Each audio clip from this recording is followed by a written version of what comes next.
यहाँ पर जो है सफदर अपने मामू से मिलने के लिए उनके ऑफिस आके पहुँचता है और फिर उनके पास आके पहुँचता है। वो उसे कहते हैं सलाम, तो वो भी उसे कहते हैं हाँ भाई आज किस खुशी में यहाँ पे आओ। तो वो कह रहा मामू जान आपको खुशखबरी सुनानी थी, मैं फ़र्स्ट डिवीज़न से पास हुआ हूँ। तो उसके मामू बहुत खुश हो जाते हैं और उठकर उसे गले लगाते हैं। अब यहाँ तेमीना की माँ उससे कहती है कि मैं उस दिन मर जाऊँ जिस दिन मैं तुम पे शक करूँ, लेकिन क्या ज़रूरत थी कुसुम से इतनी दोस्तियाँ बढ़ाने की। तो बिट्टो कहती है अम्मा कुसुम बुरी है क्या। वो कहती है अच्छी है या बुरी है मुझे नहीं पता, लेकिन उससे क्या पड़ी है कि एक कंवारी लड़की से इतनी दोस्तियाँ बढ़ाए। अब वो शादीशुदा है बल्कि बेवा है। तो बिट्टो कहती है अम्मा बेवा होना क्या गुनाह है। तो उसकी माँ कहती है जवान जहान लड़की को घर पे बिठाना तो गुनाह है। मुझे ये इन लोगों की बात समझ नहीं आती कि बेवा लड़की का फिर से निकाह ही नहीं करना। ये सुन के तहमीना तो खामोश ही होती है, लेकिन बिट्टो को कहीं ना कहीं गुस्सा आ रहा होता है और सोच रही होती है कि ये कौन सी है बाजी जो कुछ अपनी दोस्त के लिए बोलती भी नहीं है। अब यहाँ मज़हर भी साथ आ जाता है सफदर के और मिठाई साथ लिए आते हैं और फिर बिट्टो को भी बुलाते हैं। तो तेमीना वालों की माँ पूछती है भाई ये मिठाई किस खुशी में, कहीं फिर से कहीं बदली तो नहीं हो गई। तो उससे कहता है अरे नहीं नहीं कभी अच्छा भी सोच लिया करो। फिर वो सफदर की तरफ देखते हैं क्यों बिया खुद बताओगे या मैं बताऊँ। तो सफदर कहता है मामू आप ही बता दें। फिर वो बताए भाई ये फर्स्ट डिवीज़न से पास हुआ है। ये सुनते ही तेमीना वालों की माँ को आग लग जाती है। जो मिठाई मुंह में जाने वाली थी वो तो फिर बाहर ही फेंक देती है और फिर गुस्सा करके कहने लगती है आलिया की तरफ कि अब इसे भी कहीं पढ़ा दो, इसको भी कहीं दाखिला दिला दो। तो उसमें मज़हर कहता है कि हाँ हाँ देखता हूँ यहाँ तो सिर्फ एक ही स्कूल है, वो भी अंग्रेज़ों का मिशनरी स्कूल। कमबख्त अंग्रेज़ कहीं के चाहते हैं कि इनकी ग़ुलामी भी करें, इनकी मारें भी खाएं और इन्हीं की तालीम हासिल करें, इन्हीं की ज़ुबान सीखें बस। उस पर तहमीना की माँ और ज़्यादा चिल्लाती है, कहती है मसला ये है कि तुम्हें अंग्रेज़ों से मसला है। खुद तो उनकी नौकरी करोगे लेकिन चाहोगे बेटी ना पढ़े। बस इस घर में तो सिर्फ दो ही लोग पढ़ेंगे, एक तुम्हारी बहन दूसरा तुम्हारा भांजा। फिर तेमीना की तरफ इशारा करके कहती है ये तो बैठ गई 10 जमातें करके, इसको तो दे दो इश्क माशूक़ों की किताबें हाथ में दे के, और ये जो है इसको कर दो हवाले अंग्रेज़ों के, मैं और मेरी बेटियां जाए भाड़ में। अब यहाँ तेमीना जो है वो बिट्टो को समझाती है कि जब तुम बड़ी हो जाओगी तो तुम्हें पता लग जाएगा कि कौन कौन अपनी परेशानी से किस तरह बंधा हुआ है। तो फिर आलिया कहती है कि तुम्हारा मतलब है कि अम्मी ने जो किया वो सही किया। तो तेमीना कहती है कि हाँ इसमें गलत ही क्या है, अम्मा का मकसद सिर्फ यही था कि सफदर की पढ़ाई के साथ साथ आलिया की पढ़ाई भी होनी चाहिए। तो आलिया कहती है कि बात सही या गलत की नहीं है, तरीका गलत था। तो तेमीना कहती है कि अम्मा का यही तरीका है, इसको ना तुम तब्दील कर सकती हो ना मैं और ना ही कभी बेचारे अब्बा। तो यहाँ पे सफदर आ जाता है। फिर आलिया कहती है मैं जा रही हूँ। तो तेमीना कहती कहाँ जा रही हो। वो कह रही है मैं कुसुम दीदी के घर जा रही हूँ। फिर वो सफदर से कहती है कि अगर बीए में तुम्हारी फर्स्ट डिवीज़न नहीं आई ना तो बात नहीं करूँगी तुमसे। उस पर तेमीना हंसती है, खुद तो पढ़ती नहीं है दूसरों को पढ़ाई की धमकियाँ देती है। फिर सफदर जो है वो आता है तेमीना के पास और फिर उससे कहता है लगता है तुम्हें मेरी कामयाबी की इतनी ज़्यादा खुशी नहीं हुई। तो तेमीना कहती है खुशी की तैयारी कर ही रही थी कि अम्मा ने शाम गरीबा बर्पा कर दिया। वैसे अम्मा की बात को दिल पे मत लेना। तो वो कहता है हाँ सही बात है, लेकिन कभी कभी खुद को बहुत ज़्यादा छोटा महसूस करता हूँ। तो वो कहती है अम्मा का इस छोटेपन को दूर करने के लिए एक तरीका है, तुम आलिया का ना एडमिशन करवा दो कहीं पे। तो सफदर कहता है मामू जान की मर्ज़ी के ख़िलाफ़, वो तो बहुत ज़्यादा खफा हो जाएंगे। तो फिर वो कहती है कि अम्मा की जो नाराज़गी दूर करने का यही एक तरीका है, एक बार अम्मा को राज़ी करने के लिए ये कोशिश करके देख लो। और मुझे पता है मामू जान तो तुमसे कभी भी नाराज़ हो ही नहीं सकते, और अगर हो भी गए तो इतने ज़्यादा दिन तुमसे खफा नहीं रहेंगे। फिर वो वहाँ से चली जाती है। आलिया आ जाती है कुसुम दीदी के पास उसके गाने सुनने के लिए। यहाँ पे आलिया कुसुम को कहती है चुप क्यों हो गई, गाओ ना। तो वो कहती है कि अब क्या सारा दिन गाती रहूंगी। तो वो कहती है अम्मा तो कहती है आप सारा दिन। फिर वो चुप हो जाती है, बात को गोल मटोल करके कहती है अम्मा कहती है आप सारा दिन गाती है और बड़ा अच्छा गाती हैं, कहाँ से सीखा। तो वो कहती है बस तन्हाई ने सिखा दिया। फिर कुसुम से कहती है कि मुझे भी सिखा देना। तो वो कहती है हाँ मौसी जो है ना यही तान पड़ा मेरे सर पे मार के मेरा भरता निकाल देगी। तो वो कहती है अरे मुझे छुप के सिखा दें। वो कहती है नहीं पहले पढ़ाई फिर कोई और चीज़। वैसे तुम मुझे ये बताओ सारा दिन फिरती रहती हो, तहमीना का सर खाती रहती हो, तुम पढ़ती क्यों नहीं हो, ना ही स्कूल जाती हो। कहती है सारा कसूर अंग्रेज़ सरकार का है, हर साल अब्बा की तब्दीली कर देते हैं और फिर जो है मैं भी स्कूल से बैठ जाती हूँ। पिछले 2 साल तो अब्बा की जहाँ पे बदली हुई थी वहाँ पे सिर्फ मिशनरी स्कूल थे, फिर अब्बा ने पढ़ाया नहीं और मैं 2 साल घर बैठी रही। अब तो जाने को दिल भी नहीं करता।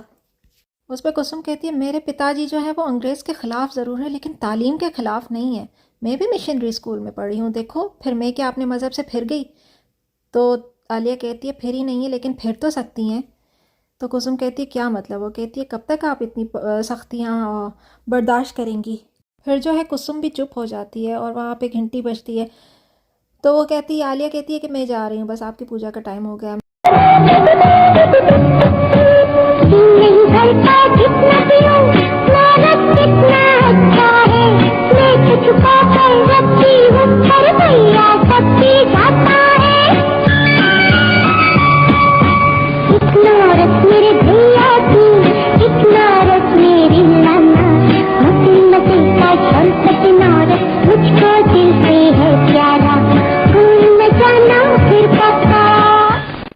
यहाँ जमील की माँ आती है चाय लेकर अपने मियाँ के पास और उसे कहती है एक मुबारकबाद देनी थी आपको। तो वो कहता है कैसी मुबारकबाद?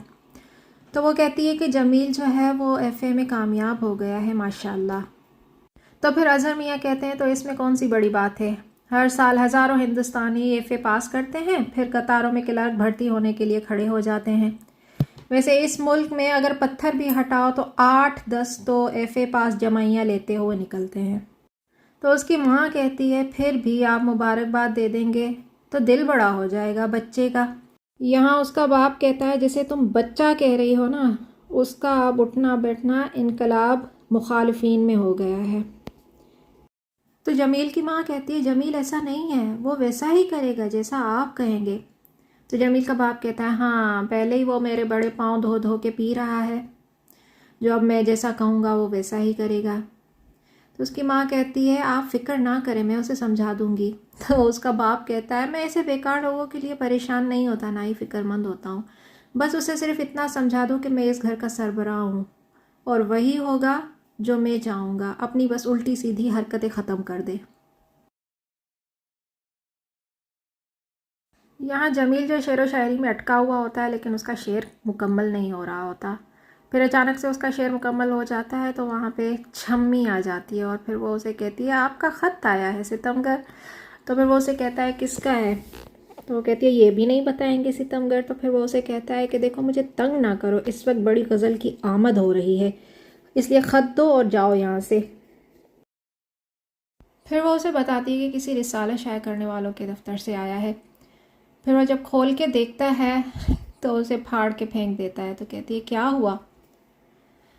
तो फिर जमील बताता है कि कमबख्त कहते हैं कि हमारे रिसाले के मयार के मुताबिक नहीं है आपकी शायरी।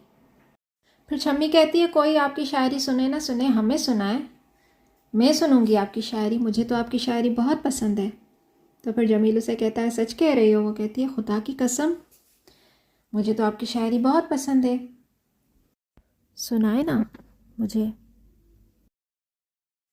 फिर यहाँ जमील उसे एक शेर सुनाता है। यहाँ जमील की माँ आ जाती है और फिर आके उसे कहती है कि तुम्हें यहाँ शायरी की पढ़ी है, वहाँ तुम्हारे अब्बा जो है वो गुस्से से सूजे चले जा रहे हैं। तो फिर जमील कहता है उन्हें क्या हुआ है? तो वो कह रही है उनसे किसी ने शिकायत लगा दी है कि तुम अंग्रेज़ों की हिमायती लोगों के साथ उठते बैठते हो। भाई लोग क्या कहेंगे, बाप इतना बड़ा वफादार मुल्क का कांग्रेसी और बेटा जो है अंग्रेज़ों के साथ। फिर उसकी माँ कहती है देखो बेटा बात को समझो, तुम्हारा बाप जो है कट्टर कांग्रेसी है और फिर लोग क्या कहेंगे कि बाप इतना वफादार और बेटा जो है अंग्रेज़ों का हिमायती। तो उस पर जमील कहता है अम्मा ये किस कमबख्त ने कहा है, ऐसा कुछ भी नहीं है। तो उसकी माँ कहती है हाय शाबाश, मुझे तुमसे यही उम्मीद थी, मैं उन्हें समझा दूँगी। तो फिर जमील कहता है उन्हें समझाने की कोई ज़रूरत नहीं, वो जिन्हें अंग्रेज़ का हिमायती समझ रहे हैं ना वो मुसलमानों के हिमायती हैं। तो फिर उसकी माँ कहती है क्या मतलब? तो वो कहता है वो मुस्लिम लीग है और फिर वो वहाँ से चला जाता है। उसकी माँ सीने पे हाथ रख के कहती है हाय अल्लाह, तो मुस्लिम लीग ही बन गए क्या? ये क्या कर दिया तुमने? तो जमील कहता है कि हुआ नहीं हूँ लेकिन हो भी सकता हूँ। छम्मी ये सुन के हंसने लग जाती है।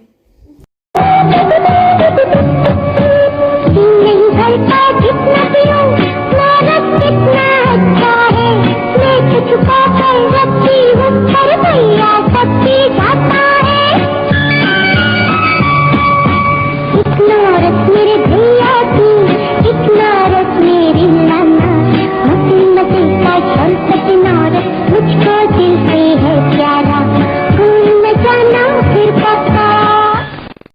यहाँ जो है आलिया आ जाती है कुसुम के घर से और मगरिब का वक्त, रात का वक्त होने लगता है। तो फिर वो उसकी माँ जो है उसे कहती है आ गई साहिबजादी आप भी, और फिर वो चली जाती है अपने कमरे में।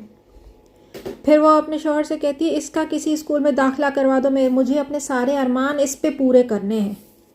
तुम्हारे अरमान तो पूरे हो गए तुम्हारी बहन और भांजे पे, लेकिन मुझे अपनी इस बेटी पे सारे अरमान पूरे करने हैं। मज़हर उसे कहता है कि तुम्हें पता है कि मुझे किस कदर नफ़रत है मिशनरी स्कूल से, मैं नहीं करवाऊंगा उसकी दाखिला, चाहे जाहिल ही क्यों ना बैठी रहे।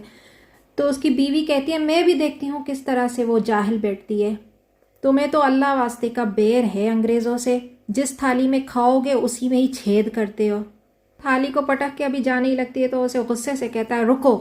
तो फिर वो उस पर चीख के कहता है जिस नौकरी का तुम हर वक्त मुझे ताना देती हो वो अपने बच्चों की मजबूरी की वजह से कर रहा हूँ मैं। अगर तुमने मेरे पैसे अपने भाई के पास ना रखवाए होते तो आज उनसे मैं तिजारत कर रहा होता। तो उसकी बीवी उससे कहती है कौन से पैसे? तो फिर उसे कहता है नन्ही मत बनो जो ज़मीन बेचने के बाद मेरे हिस्से में आए थे। तो उसकी बीवी कहती है वो तुम्हारे नहीं थे, वो मेरी तहमीना और आलिया के थे। ऐसे भी यहाँ क्यों रखती मैं, ताकि तुम्हारी बहन और तुम्हारे भांजे पे लग जाते। तो मज़हर कहता है मैं तुम्हारे भाई पे दावा करूँगा। तो उसकी बीवी कहती है दावा करोगे, जानते नहीं हो उसकी बीवी अंग्रेज़ है। तो फिर मज़हर कहता है जानता हूँ, अच्छे तरीके से जानता हूँ कि उसकी औकात पहले क्या थी। फिर उसे कहता है कि अंग्रेज़ बीवी की ग़ुलामी करने के बाद अब उसे जाके बड़ा ओहदा मिला है।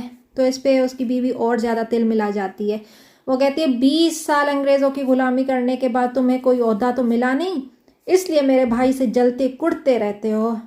फिर वो उसे अभी कुछ कह नहीं लगता है तो वो चुप होके चला जाता है, यही सोच के कि इस जाहिल औरत से कौन बहस करेगा। दूसरी तरफ तहमीना और आलिया भी इनके रोज़ रोज़ के झगड़ों से बहुत ज़्यादा परेशान होती हैं। फिर वो वहाँ पे खड़ी आलिया और तहमीना से कहती है कि वो पैसे मैंने तुम लोगों के लिए रखे हैं संभाल के, मैंने जैसे चोरी किए हैं। इसी असल में दर्द ये है कि वो रुपए इसकी बहन और भांजे पे क्यों नहीं लग रहे।